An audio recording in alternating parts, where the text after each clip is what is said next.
Good morning at the Witch's Homestead. I am Natasha, and I thought this morning I might just take you on my little morning, I don't want to say routine because this is not always how my morning goes. I don't always get to sit outside with my chickens and have my coffee, but I'm going to go and let the chicks out, and I'm going to give you a little bit of a tour of the garden as it is right now, share with you what's in there, what's growing, maybe a few little tips, things that I'm experimenting on and trying out as well. And yeah, enjoy. Morning. So our little chicks have got their almost finished new enclosure happening. So we moved the coop in yesterday, and I am going to see how they doing this morning and give them some food. There you go, there's the door. Keep the doggy out. Let them out. They're excited to be released. Ready for breakfast. And you go, bud. Very sadly, last night, You mean yesterday, we lost one of our girls to our greyhound when Mr. 3 let her out the door while I was free ranging them. And gosh, the calling when it was time for bed for them to go, they were all just huddled down here right in the corner. They've been ripping up all that paper, huddled there, just crying out, trying to call her to come back to the flock to go to bed. And I came in with them, and a few of the girls, little white-bottomed ones and the dark buff, they're still very shy. We've only had them for just over a week, and Rose was one of the new girls. And they were so distraught trying to call for her that they were just allowing me to sit with them.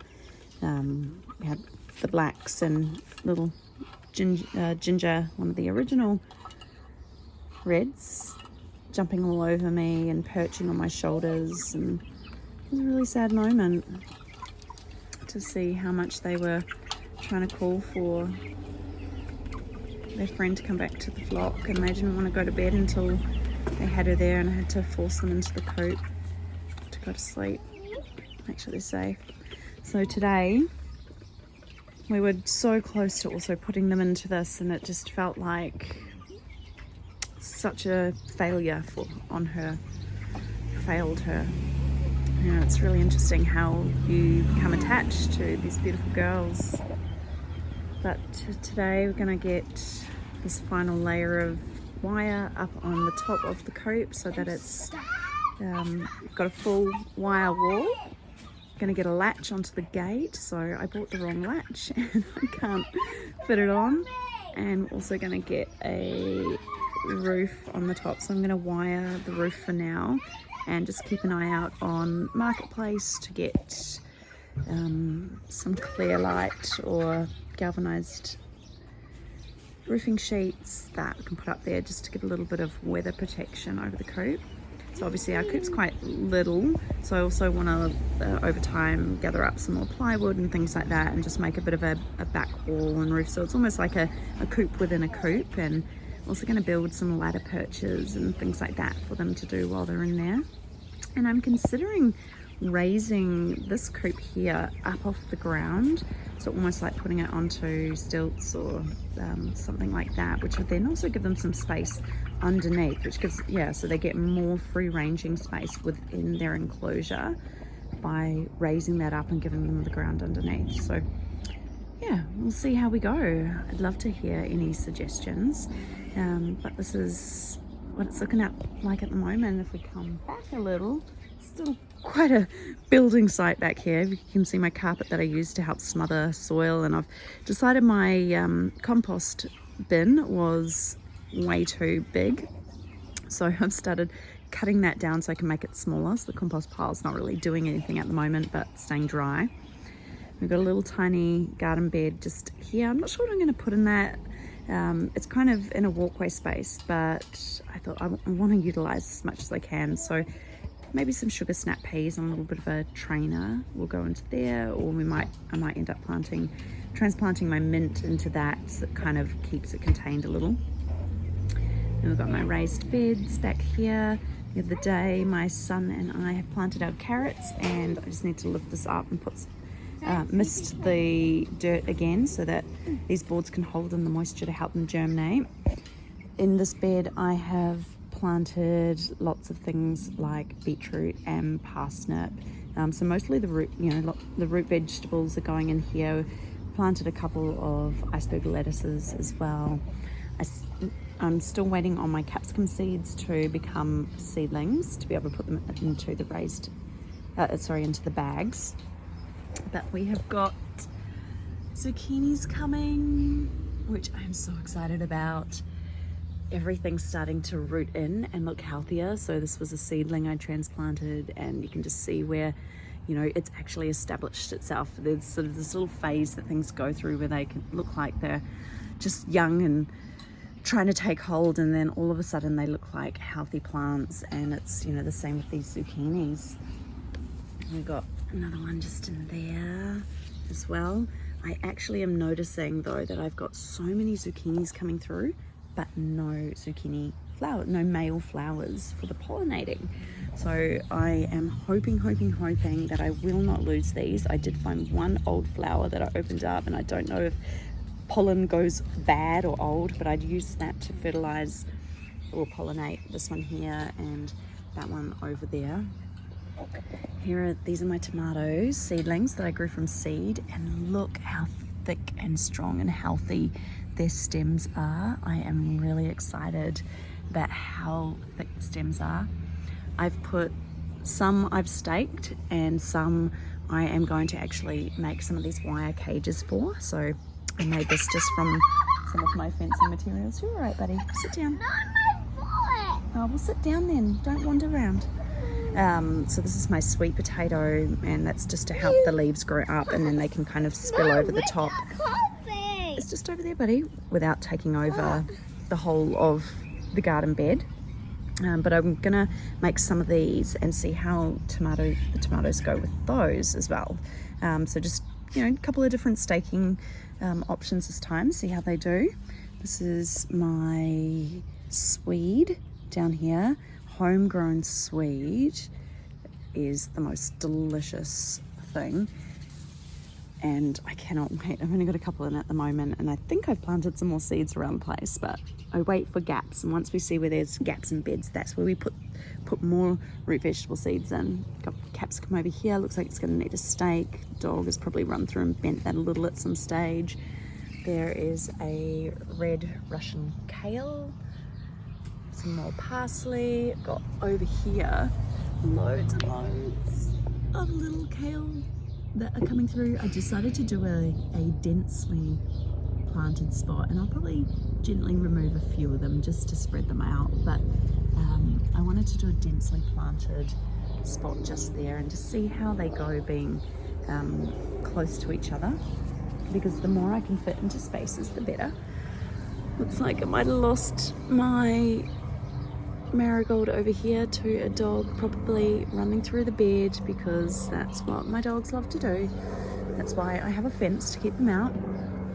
And more tomatoes. So we've got in here, there are mainly I think Aunt Ruby's German green tomatoes, which are a climbing tomato. They're green and they get to about 500 grams or so each.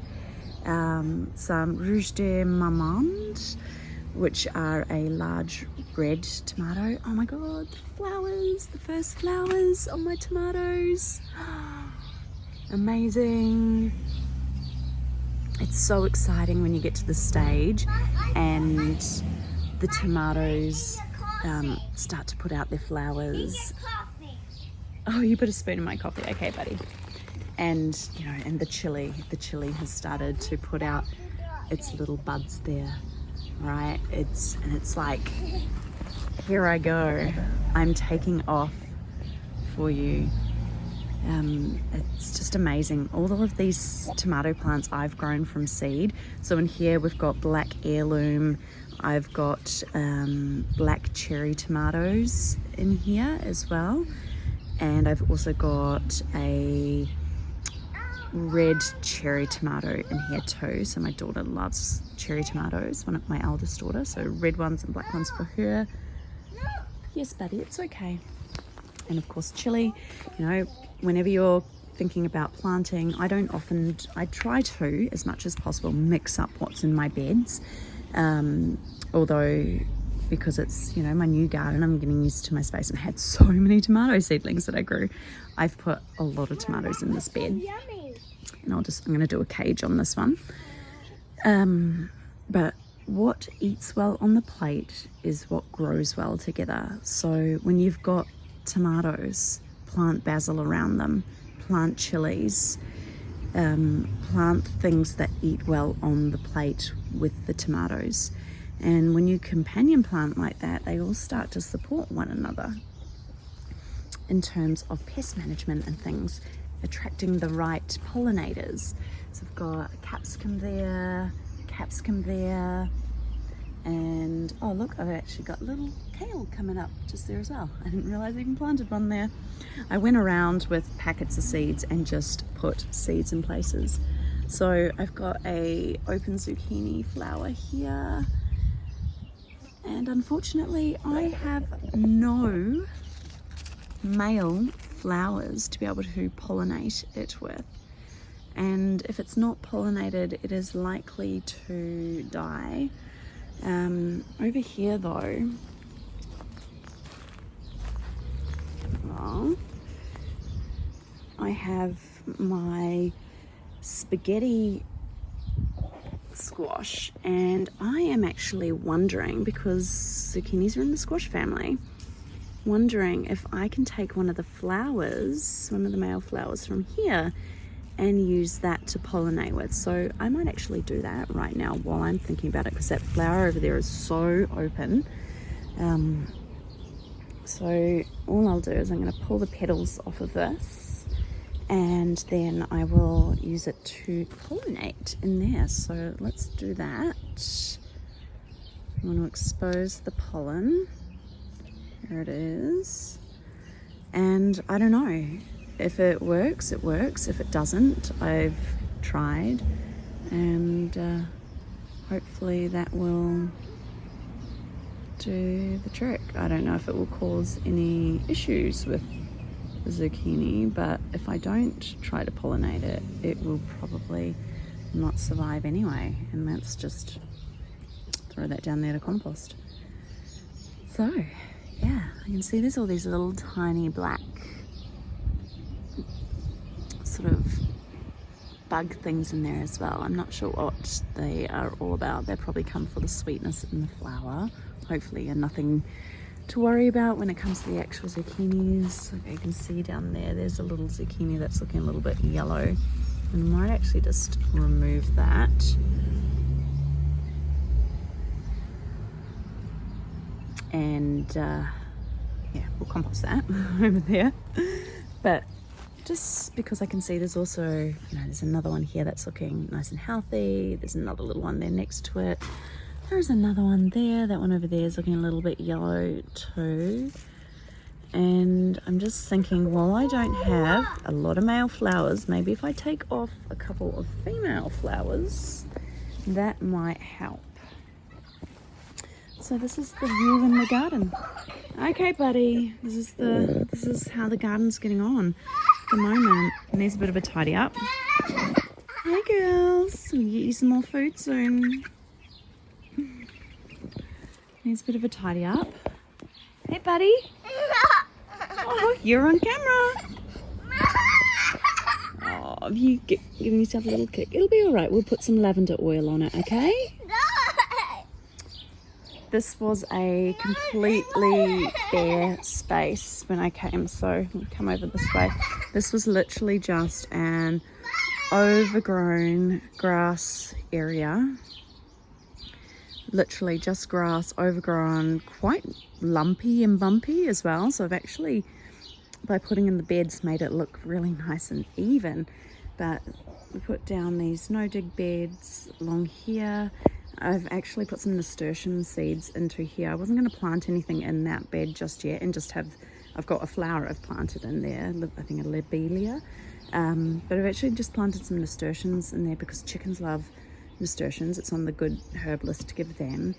And that will just help to give a little bit of cover and keep some moisture there so that can continue to rot down. But yeah, it's gone from being overgrown so much grass. You can see piles of grass that I've had to rip out. I'm still working my way through my green waste bin, getting rid of all those things. But I've put in these in-ground beds, which are sort of a no-dig model, but I have ripped up a lot of the grass that's underneath them.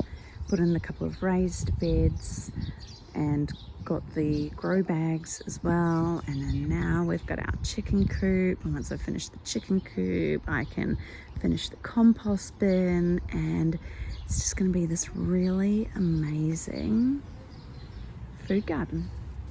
This is the food garden on the Witch's Homestead. I'm gonna go and sit with my little drama king over there and have my coffee and watch my chickens. Thanks for coming for a morning walk with me here at the Witch's Homestead, coming to meet the girls and listen to my little drama king back there as we went on a mini tour of the garden.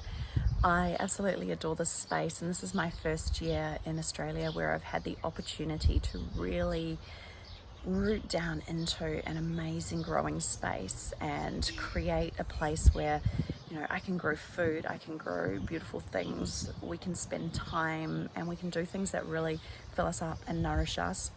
If you have enjoyed this video, don't forget to like, share and subscribe so that you can catch more as our journey here at the Witch's Homestead unfolds. And if you are wanting to see some of the more day-to-day goings on here and tips and things along the way, don't forget to come and join me on Instagram as well at the Witch's Homestead, and you'll be able to get a little more intimate look into life here for us, me and my 4 children and our doggos and chickens, and very occasionally the cats come along for a walk too. Thanks all. Mwah.